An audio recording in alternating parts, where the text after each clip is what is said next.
Hi, I'm Bruce from S&S Cycle. In this video, we're going to show you how to install the S&S TC3 forged oil pump and cam support plate in a late style Harley-Davidson big twin engine. To keep this video as short as possible, we've already disconnected the battery and removed the stock oil pump and cam support plate from this 2006 Harley-Davidson Dyna model. We'd rather concentrate on showing you how to install the S&S plate and pump. After all, taking stuff apart is pretty easy. Putting it together correctly, well, that's the trick, isn't it?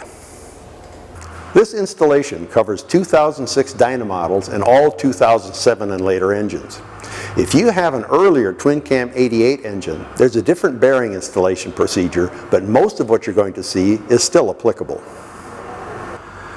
We should mention that if you're replacing your oil pump because of even a minor engine failure, we definitely recommend replacing the cam support plate and flushing your oil tank and lines to eliminate metal particles and debris that could damage your new oil pump and your new or rebuilt engine.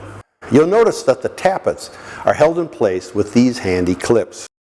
For this installation, we're not going to change the inner cam bearings since we aren't changing the cams and they appear to be okay. However, this is a good time to change them if needed because we have everything in the cam chest disassembled. Late model hydraulic chain tensioners can be reused if they are within service wear limits. If there's any doubt, they should be replaced. If you're installing gear drive cams, you will need to install the oil passage block-off kit in place of the hydraulic chain tensioners on the front and back side of the cam support plate. It's easiest to assemble the pump in the motor. The first thing we'll do is install the scavenge port O-ring in the crankcase. Lubricate it with engine oil or assembly lube and push the inner pump housing into the O-ring. Make sure it goes in all the way. Don't put the O-ring on the pump and try to jam it into the case. If the O-ring is damaged or distorted, it won't seal and the oil pump will not scavenge the crankcase efficiently. Apply some assembly lube to the inner G-rotor gear set. Install the rotors as an assembly. Make sure the relief cut on the inner rotor goes towards the engine. A word of caution, keep the G-rotor sets together just like they were shipped in the oil pump. They are precision fit, so don't mix them up. Install the two 1/8 by 3/4 inch dowels in the inner pump housing and install the divider plate.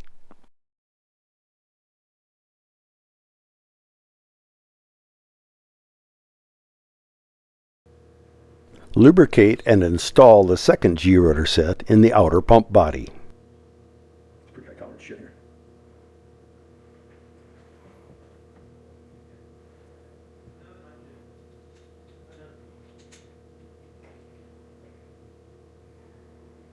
Install the outer pump body over the dowel pins.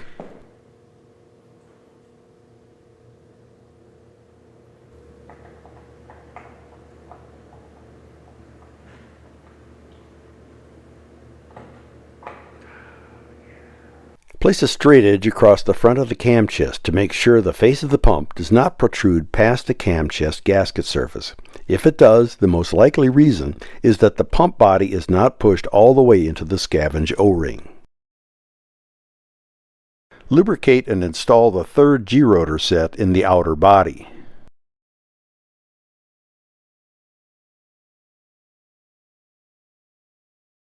We'll be reinstalling the chain drive cams that were originally in this engine, so the procedure is pretty much like a stock installation. If gear drive cams were being installed, we'd follow the appropriate gear drive installation procedure. Put the secondary chain over the sprockets of the cams, making sure the timing marks line up. Lubricate the bearing surfaces of the cams and the bearings in the crankcase and the cam support plate with assembly lube. Install the cams in the cam support plate, making sure to keep the timing marks aligned. Install the secondary chain tensioner on the back side of the cam plate.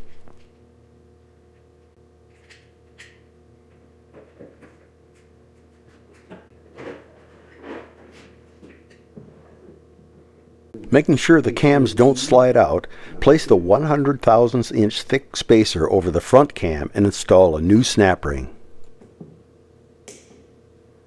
Install the plate and cams into the crankcase.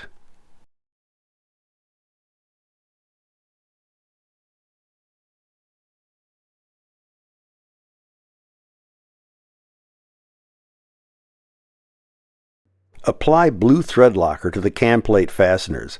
Install them and torque them to 100 inch-pounds in the correct torque sequence. If you don't remember the sequence, it's forged right into the plate.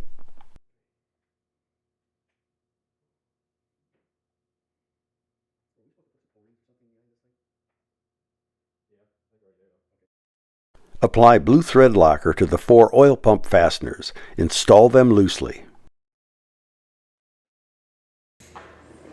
Rotate the engine by turning the rear wheel with the transmission in high gear as you gradually tighten bolts 1 and 2 in the torque sequence until they're snug. This ensures that the oil pump rotors are centered on the pinion shaft. Tighten bolts 3 and 4 until they are snug. Now torque all the bolts to 100 inch-pounds in the torque sequence shown in the instruction sheet and on the cover itself.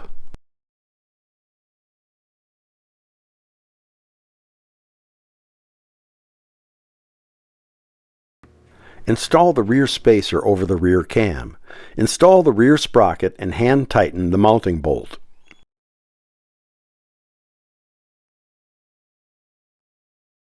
Install the crank sprocket and hand tighten the mounting bolt. Lay a straight edge across the face of the sprockets.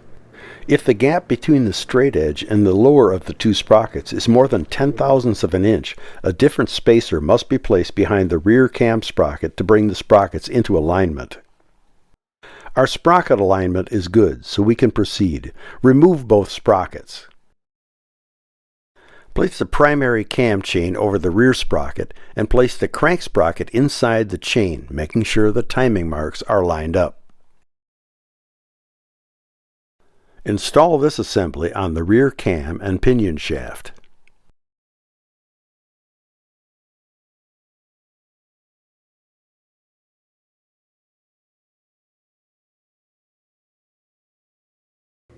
Apply red thread locker to the threads of the flanged bolts and a drop of engine oil under the flanges.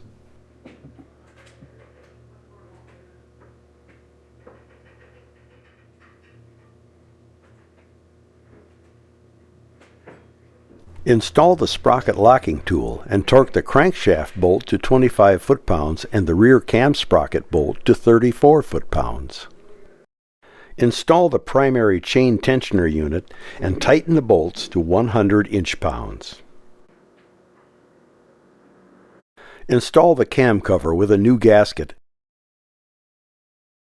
and torque the bolts to 130 inch-pounds in the correct sequence.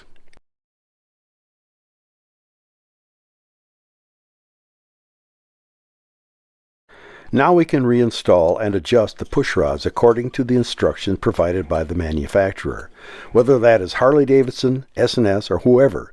For more information about pushrod adjustment, click on the button on your screen to see our pushrod adjustment video right here on YouTube. As you can see, the installation of an S&S oil pump and cam support plate is not terribly complicated and won't be a problem for any competent mechanic familiar with Harley-Davidson big twins.